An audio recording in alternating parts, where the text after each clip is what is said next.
आज शहर रायचूर के एसपी ऑफिस और रूरल पुलिस स्टेशन में फेडरल पब्लिक स्कूल सीबीएसई के मैनेजमेंट और स्कूल के खिलाफ सोशल मीडिया पर जाती और झूठे कमेंट्स करके स्कूल के नाम को बदनाम करने वाले एक शख्स के खिलाफ RUSM एसोसिएशन की जानिब से शिकायत दर्ज की गई। स्कूल के जिम्मेदार मोहम्मद अब्दुल हाई फेरोज ने मीडिया से बात करते हुए बताया कि हाल ही में स्कूल के एक फंक्शन के वीडियो पर एक नामालूम शख्स ने गलत और बेबुनियादी बातें लिखकर आवाम में गलत पैगाम फैलाने की कोशिश की। उन्होंने कहा कि जो भी इल्जाम लगाए गए हैं वो बिल्कुल झूठे हैं और सिर्फ स्कूल और मैनेजमेंट की बदनामी के लिए किए गए हैं। उन्होंने पुलिस से डिमांड की कि इसके खिलाफ FIR दर्ज कर सख्त एक्शन लिया जाए ताकि मुस्तकबिल में कोई ऐसी हरकत न कर सके। पुलिस ने भी भरोसा दिया है कि जल्द से जल्द इस पर कार्रवाई की जाएगी। इस मौके पर रुस्मा के सदर राजा श्रीनिवास, नायब सदर वेंकटेश, शेखर रामपुरी, नागा रेड्डी वकील, मोहम्मद अब्दुल हाई फेरोज, मल्लेश, मोहम्मद जुबैर, मोहसिन जमील, मोहम्मद अदनान, शेख सैयद और फैजुल्ला भी मौजूद रहे। हम सब रुस्मा संघ की जानिब से सुप्रिंटेंडेंट ऑफ पुलिस के पास एक मेमोरेंडम देने के लिए आए हैं। जो मेरा school federal public school CBSE के नाम से जाना जाता है एरमरस कैंप में, वो CBSE का परमिशन मिलने के बाद हम लोग एक ग्रैंड फंक्शन करे हैं बच्चों का। उस फंक्शन का ट्रू विला यूट्यूब चैनल पे हम लोग रिले करे हैं। वो फंक्शन पे कमेंट्स कर रहा है कोई email Mohammad Arif BLU 9K वाला। ये कौन आदमी है हमको पता नहीं। हम SP साहब से गुजारिश करे हैं ये कौन है, इसको फौरन FIR करें और उसको क्या है वो किस तरीके के वर्ड यूज़ कर रहा है, उस तरीके से हमको डैमेज हो रहा है स्कूल का नाम, हमारा नाम, हमारे संघ का नाम। लिहाजा और दूसरे चैनलों में भी पहले ये यही काम करते आ रहा है। लिहाजा हम गुजारिश कर रहे हैं SP साहब से ये जो आदमी है इसका पता निकाल कर उसको FIR करके उसके ऊपर जो एक्शन ले सकते हैं, जो नाम्स के मुताबिक एक्शन है उसके ऊपर एक्शन लेने के लिए हम गुजारिश करने SP ऑफिस को आए। SP ऑफिस से भी हमको आश्वासन दिए हैं आज या कल 2 दिन में इसका पता करके हम उसको ऊपर अरेस्ट करके बताएंगे। बोल मेरा नाम मोहम्मद अब्दुल हाई फेरोज, रुस्मा का मैं भी एक मेंबर हूँ। ಇತ್ತೀಚೆಗೆ ನಮ್ಮ ಎರ್ಮರ್ಸ್ ಕ್ಯಾಂಪ್ನಲ್ಲಿರ್ತಕ್ಕಂಥ ಫೆಡರಲ್ ಶಾಲೆಯ ಒಂದು ಸಮಾರಂಭದ ವಿಡಿಯೋವನ್ನು ಯೂಟ್ಯೂಬ್ ಚಾನಲ್ ಹಾಕಿದಾಗ ಅನಾಮಧೇಯ ವ್ಯಕ್ತಿಗಳು ಆ ಶಾಲೆಯ ಬಗ್ಗೆ ಅವಾಚ್ಯ ಶಬ್ದಗಳಿಂದ ನಿಂದಿಸಿ ಶಾಲೆಯ ಬಗ್ಗೆ ಕೆಟ್ಟ ಪದಗಳನ್ನು ಉಪಯೋಗಿಸಿದ್ದಾರೆ ಮತ್ತು ಶಿಕ್ಷಕರ ಬಗ್ಗೆ ಕೆಟ್ಟ ಪದಗಳನ್ನು ಉಪಯೋಗಿಸಿದ್ದಾರೆ. ಶಿಕ್ಷಣದ ಆಡಳಿತ ಮಂಡಳಿಯ ಬಗ್ಗೆ ಮತ್ತು ಆ ಒಂದು ಶಾಲೆಯ ಬಗ್ಗೆ ಸಾರ್ವಜನಿಕರಲ್ಲಿ ತಪ್ಪು ತಿಳುವಳಿಕೆ ಮೂಡುವಂತೆ ಸಂದೇಶಗಳನ್ನು ನೀಡುತ್ತಾರೆ. ಆ ದೃಷ್ಟಿಯಿಂದ ಈ ವಿಷಯವನ್ನು ಗಂಭೀರವಾಗಿ ಪರಿಗಣಿಸಿ ನಮ್ಮ ರಾಯಚೂರು ತಾಲೂಕಿನ ಖಾಸಗಿ ಶಿಕ್ಷಣ ಸಂಸ್ಥೆಗಳ ಒಕ್ಕೂಟ ರುಸ್ಮಾ ವತಿಯಿಂದ ಇವತ್ತು ಜಿಲ್ಲಾ ಪೊಲೀಸ್ ವರಿಷ್ಠಾಧಿಕಾರಿಗಳಿಗೆ ಒಂದು ದೂರನ್ನು ನೀಡಿ ಈ ಅನಾಮಧೇಯ ವ್ಯಕ್ತಿಗಳು ನಮ್ಮ ಖಾಸಗಿ ಶಿಕ್ಷಣ ಸಂಸ್ಥೆಗಳ ವಿರುದ್ಧ ಮಾತಾಡ್ತಕ್ಕಂಥ ಅವಾಚ್ಯ ಶಬ್ದಗಳನ್ನು ರದ್ದು ಮಾಡಲಿಕ್ಕೆ ಮತ್ತು ಈ ಒಂದು ವ್ಯಕ್ತಿಯನ್ನು ಆದಷ್ಟು ಬೇಗನೆ ಬಂಧಿಸಿ ಇನ್ನು ಮುಂದೆ ಯಾವುದೇ ರೀತಿಯ ನಿಂದನೆಗಳನ್ನು ಮಾಡದಿರುವಂತೆ ಅವರಿಗೆ ತಕ್ಕ ಶಿಕ್ಷೆ ನೀಡಬೇಕಂತ ನಾವು ಇವಾಗಲೇ ವರಿಷ್ಠಾಧಿಕಾರಿಗಳಿಗೆ ಮನವಿ ಪತ್ರವನ್ನು ಸಲ್ಲಿಸಿದ್ದೇವೆ.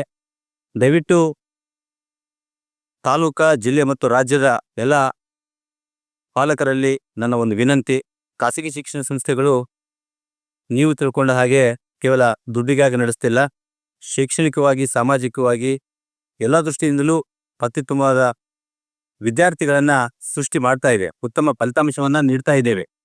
ಆದರೆ ಕೆಲವೊಂದು ವ್ಯಕ್ತಿಗಳು ಈ ರೀತಿ ನಮ್ಮನ್ನು ನಿಂದಿಸಿ ನಮ್ಮ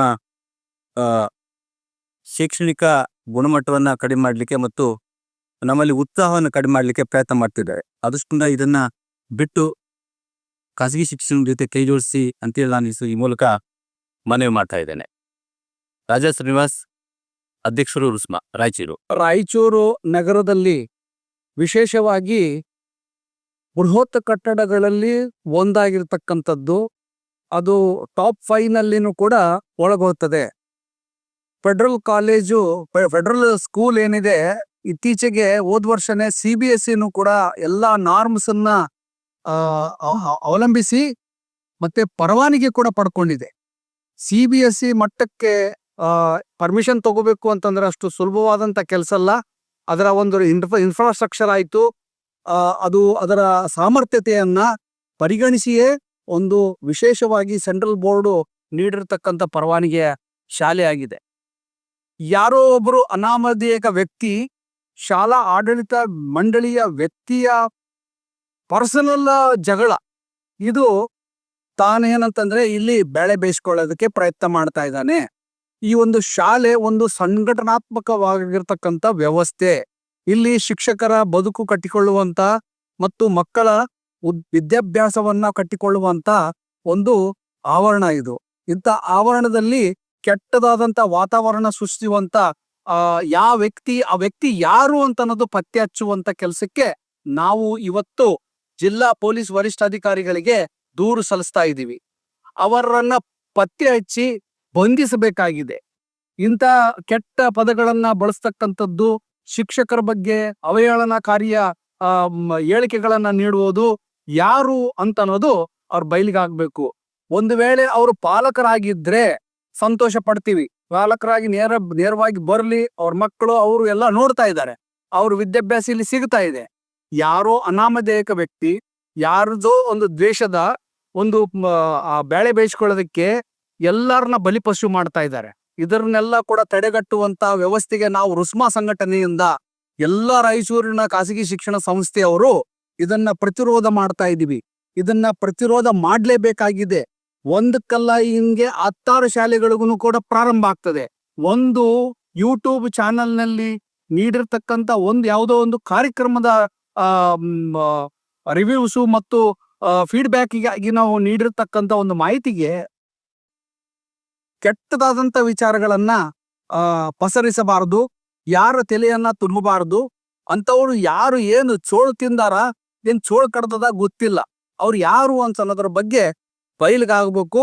ಇದು ಸಂಘಟನಾತ್ಮಕ ವ್ಯವಸ್ಥಿತವಾಗಿ ನಾವೊಂದು ಶಾಲೆಯ ವ್ಯವಸ್ಥೆ ನಡೆಸ್ತಾ ಇದೀವಿ. ಯಾವುದೇ ಅಹಿತಕರವಾದಂತ ಸಂಘಟನೆ ಅಲ್ಲದು. ಅದು ಸುಸ್ಥಿರವಾದಂತ ಪರವಾನಗಿಯ ಮೂಲಕವಾಗಿ ನಡೆಸ್ತಕ್ಕಂಥದ್ದು. ಇದು ನಮ್ಮ ಸಂಘಟನಾತ್ಮಕ ವ್ಯಕ್ತಿಗಳಿಗೆ ಪ್ರಚೋದನಕಾರಿಯ ವ್ಯವಸ್ಥೆಯನ್ನ, ಹೇಳಿಕೆಗಳನ್ನ ನೀಡದೆ ಅವರ ನ್ಯಾಲ್ಕೆಯನ್ನ ಬಿಗಿ ಹಿಡಿದು ಒಂದಿಷ್ಟು ಹೋಲ್ಡ್ ಮಾಡಬೇಕಾಗಿದೆ. ಅದಕ್ಕೆ ನಾವು ಪೊಲೀಸ್ ಇಲಾಖೆಯ ಮೂಲಕವಾಗಿ ದೂರನ್ನು ಸಲ್ಲಿಸಲು ಇವತ್ತು ರೆಫರ್ ಮಾಡೋದಕ್ಕೆ ಬಂದಿದ್ದೀವಿ. ನಾನು ಅವರ ವಿರುದ್ಧ ಕೂಡ FIR ಕೂಡ ಮಾಡಬೇಕಾಗಿದೆ. ಅವ್ರನ್ನ ಬಂಧಿಸಬೇಕಾಗಿದೆ. ಫಸ್ಟ್ FIR ಮಾಡಿ ಅವ್ರನ್ನ ಪತ್ತೆ ಹಚ್ಚಿಸಿ ಬಂಧಿಸಬೇಕಾಗಿದೆ.